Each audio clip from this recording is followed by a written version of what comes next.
दुनिया का एकमात्र स्थान जहां होता है 5 नदियों का अद्भुत संगम। प्रयागराज में 3 नदियों का संगम और यहां होता है 5 नदियों का संगम।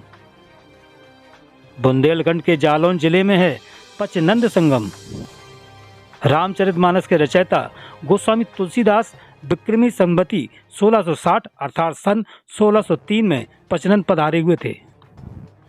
श्रीमद् देवी भागवत पुराण के पंचम स्कंद के अध्याय 2 श्लोक में क्रमांक 18 से 22 तक पचनंद का किया गया है व्याख्यान। आपने बुंदेलखंड को अभी तक सिर्फ डकैतों के नाम से जाना होगा, लेकिन हम आपको बुंदेलखंड की एक और ऐसी बात बताने जा रहे हैं जहां पर 5 नदियों का संगम भी है। जी हाँ, प्रयागराज में 3 नदियां, मगर बुंदेलखंड में 3 नदियों का संगम है। और ये संगम जनपद जालौन के रामपुरा क्षेत्र से आप होते हुए जाएंगे जगमनपुर के पास, तो वहाँ आपको पचनंद जिसे कहा जाता है, पचनंद आपको मिलेगा। और आप देख सकते हैं कि हमारे दाएं तरफ यहाँ पर 3 नदियों का संगम दिखाया गया। 3 नदियां यहाँ मिली हुई हैं, सिंध नदी, कुंवारी और पहुंच नदी। और ठीक हमारे इस बाएं तरफ आप देख सकते हैं यहाँ पर 2 नदियां हैं, चंबल और यमुना। इन 5 नदियों का संगम आप सामने देख सकते हैं। प्रयागराज में 3 नदियां, मगर यहाँ 5 नदियां, इसलिए इसे पचनंद कहा जाता है। और इसके पास एक विशेष बात और जुड़ी हुई है। पचनंद के पास एक मंदिर है जहाँ पे कभी तुलसीदास जी यहाँ आया करते थे। हम आपको उस मंदिर पर भी ले चलेंगे और बताएंगे आपको वहाँ की खास बातें।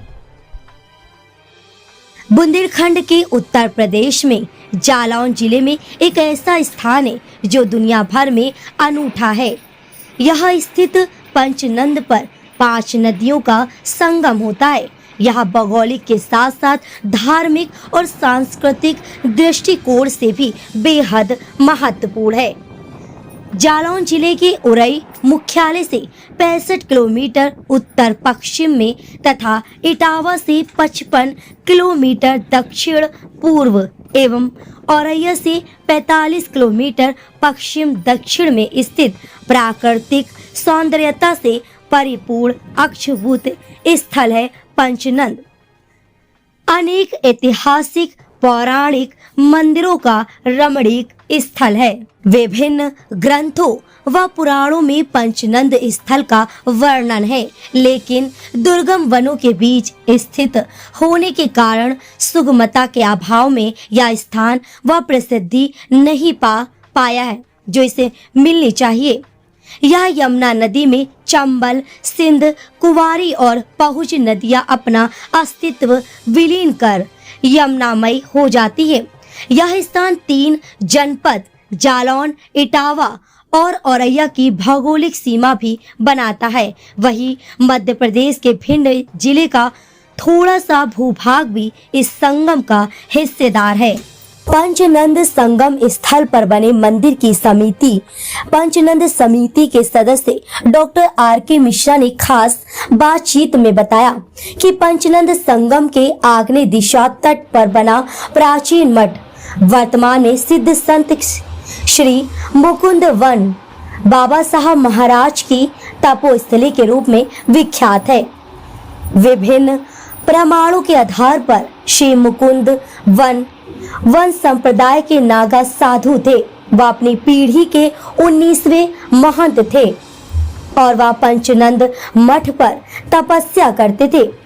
उनकी कीर्ति सुनकर रामचरितमानस के रचयिता गोस्वामी तुलसीदास विक्रमी संवत 1660 अर्थात सन 1603 में पंचनंद पर पधारे और दोनों संतों का मिलन हुआ।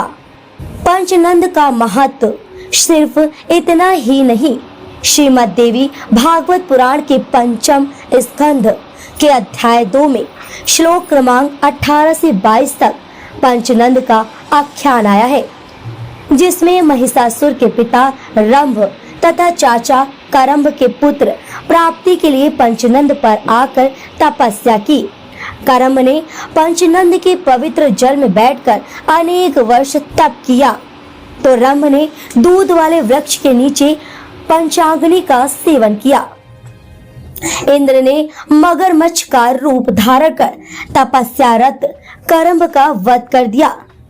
द्वापर युग में महाभारत युद्ध के दौरान पंचनंद के निवासियों ने दुर्योधन की सेना का पक्ष लिया था। महाभारत पुराण में पंचनंद का उल्लेख है। महाभारत युद्ध समाप्ति के बाद पांडु पुत्र नकुल ने पंचनंद क्षेत्र पर आक्रमण कर यहाँ के निवासियों पर विजय प्राप्त की थी।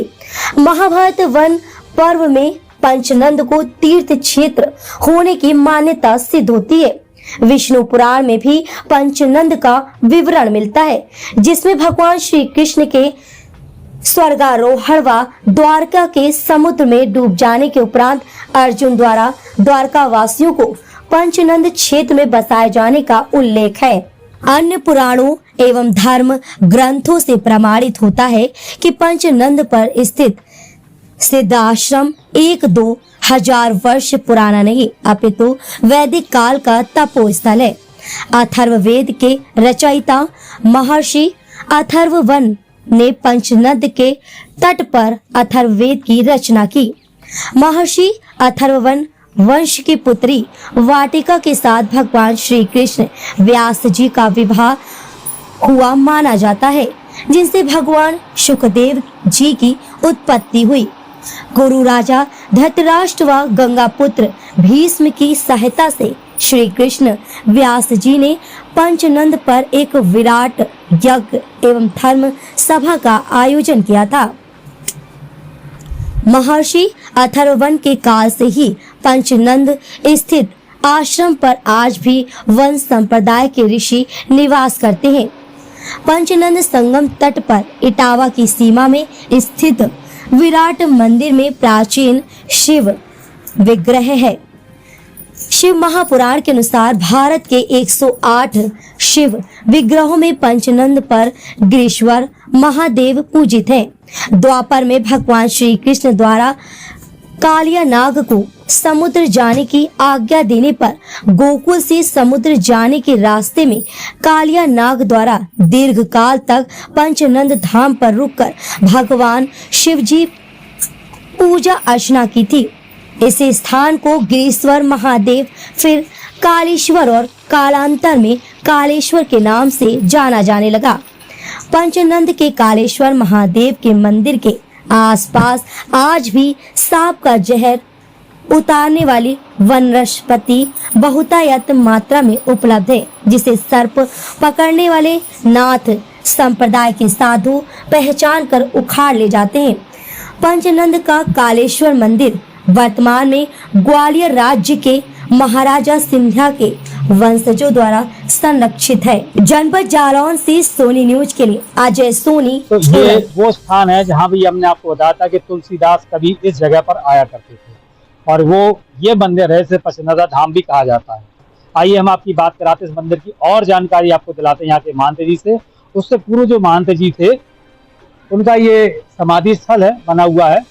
और अब जो वर्तमान में यहाँ के जो पुजारी जी हैं, महंत जी मंदिर की जो देखरेख करते हैं, हम उनसे आपकी बात कराते हैं। इस मंदिर के बारे में आपको और ज्यादा से ज्यादा जानकारी आपको दिलवा दें।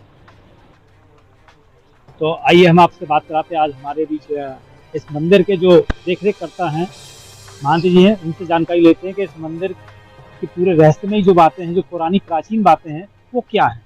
बताया जाता है कि यहाँ कभी तुलसीदास जी भी यहाँ आए हुए थे। तो लेते हैं इनसे पूरी जानकारी। महाराज जी नमस्कार। नमस्कार सर, मैं यहाँ पंचनद धाम से सुमेरवन महंत मैं अवगत करा रहा हूँ कि ये जो पंचनद क्षेत्र है वो महाराज तुलसीदास जी की तपस्थली और श्री बाबा साहब मुकुंदवन जी की तपस्थली, उनसे उनके आप यहाँ देख रहे होंगे संगम स्थल से, क्योंकि महाराज तुलसीदास जी ने जल में बैठे हुए आवाज लगाई कि इस मढ़ी में कोई है जो जल पिला दे। तो महाराज मंजूवन ने सुना तो उन्होंने बताया कि महाराज कोई जल मांग रहा है। वो अरे गुरुजी ने कहा कि तुलसीदास जी परीक्षा लेने के लिए आए हैं, उनको आप हमारा कमंडल ले जाओ, मैं खड़ाऊ पहन जाओ, उनको जल पिलाया। तो महाराज तुलसीदास जी ने इस पीपल वृक्ष के नीचे सामने जाते हुए उन्होंने खड़ाऊ ली, कमंडल लिया और गए तुलसीदास जी के पास, 20 धारा में पहुंचे। बोले लीजिए महाराज जल पीजिए। बोले ले कमंडल में डालो, तो कमंडल में डालना प्रारंभ कर दिया। ना कमंडल उनका भरा और न इनका खाली हुआ। वहां से तुलसीदास जी ने देखा, आप कौन? बोले हम तो उनके शिष्य मंजूबन है। गुरु कहा है कि गुरु जी को तिजारी चढ़ी हुई है, मैं चलो अच्छा उनसे मिलेंगे। तो गुरुजी कौन थे, उनका नाम क्या था? मुकुंदवन उनका नाम था। गुरु जी का नाम मुकुंदवन था, शिष्य का नाम मंजूबन था। तो आपका कहने मतलब 20 धारा में तुलसीदास जी को जल पिलाया, मंजूबन ने जल पिलाया। तो गुरु जी के पास जब आए वहाँ, तो देखा तिजारी चढ़ी थी। तो तिजारी को उन्होंने कम्बल पे उतार दिया। महाराज तुलसीदास जी से फिर वार्ता होती रही। फिर जगम्मनपुर राजा जो उदोत साय हुआ करते थे, उनको पता चला कि महाराज तुलसीदास जी और मुकुंदवन जी की शास्त्रार्थ हो रहा है, तो वो भी यहाँ आ गए। तो उन्होंने तुलसीदास जी से कहा, महाराज मैं किला बनवाता हूँ, और किले की जो गुर्जियाँ हैं वो रात्रि के समय में गिर जाती हैं। तुलसीदास जी ने कहा उसमें कोई देव मंदिर नहीं है, इसलिए ऐसा होता है। तो तुलसीदास जी वहाँ गए किले में। वहाँ लक्ष्मी नारायण की मूर्ति, दाहिनावर्ती शंख, एक मुखी रुद्राक्ष, इतनी चीज़ों को उन्होंने सब भेंट किया। भेंट करने के बाद मंदिर की जो दहलीज लगाई वो चंदन की आज भी मौजूद है। लक्ष्मी नारायण भी आज मौजूद है, दाहिनावर्ती शंख भी आज मौजूद है। ये कौन से किले की बात? ये जगम्मनपुर किले की बात है। अच्छा, वहाँ के राजा कौन थे? राजा उदोत साय हुआ करते थे। उनके बाद 26 में राजा राजेंद्र साय हुए। अच्छा, तो अब इस मंदिर में आज के दिन दर्शनार्थी जो है आते हैं, वो कैसी भीड़ और क्या आस्था रखते हैं? यहाँ भीड़ हर प्रतिवर्ष कार्तिक पूर्णिमा पर मेला लगता है। मेले में स्नान करके आदमी अपना वीरा बतासा चढ़ा के बाबा साहब के दर्शन करता है। जो मनोकामना मांगता है वो यहाँ से उसकी पूरी हो जाती है। और पूरी होने में, जब पूरी होती है तो यहाँ दर्शनार्थियों का तांता लगा रहता है। मानद जी, प्रयागराज संगम में 3 नदियों का समावेश है और यहाँ पे 5 नदियां हैं, तो क्या कारण है कि प्रयागराज जैसी प्रसिद्धि इस प्रसन्नता को नहीं मिल पा रही? इसलिए नहीं मिल पा रही है, आज के 30 साल पहले डाकू प्रभावित ये चंबल क्षेत्र था। इसके भय के कारण यहाँ लोग आने में थर थर काँपा करते थे। और जब अब योगी सरकार आई है, तब से यहाँ न तो भय है न कोई डर है। अब सरकार ने थोड़ा संज्ञान में पर्यटन विभाग ने लिया है, तो यहाँ पर्यटन विभाग से कुछ कार्य चल रहा है। 3-3.5 करोड़ रुपए सैंक्शन पर्यटन विभाग ने भेजा है, वो लग रहा है। अभी कम पड़ेगा यहाँ घाट बनने के लिए, तो उसमें हम योगी जी से प्रार्थना करेंगे कि यहाँ के लिए कुछ धन और भेजें। तो ये थे हमारे बीच महंत जी, और जिन्होंने इस मंदिर के बारे में और मंदिर के इतिहास के बारे में सब कुछ बताया। जनपद जालौन से सोनी न्यूज के लिए अजय सोनी। नया क्लेवर, नया अंदाज, आप देख रहे हैं देश का number 1 digital news channel Soni news. पैनी नजर, तीखी सोच।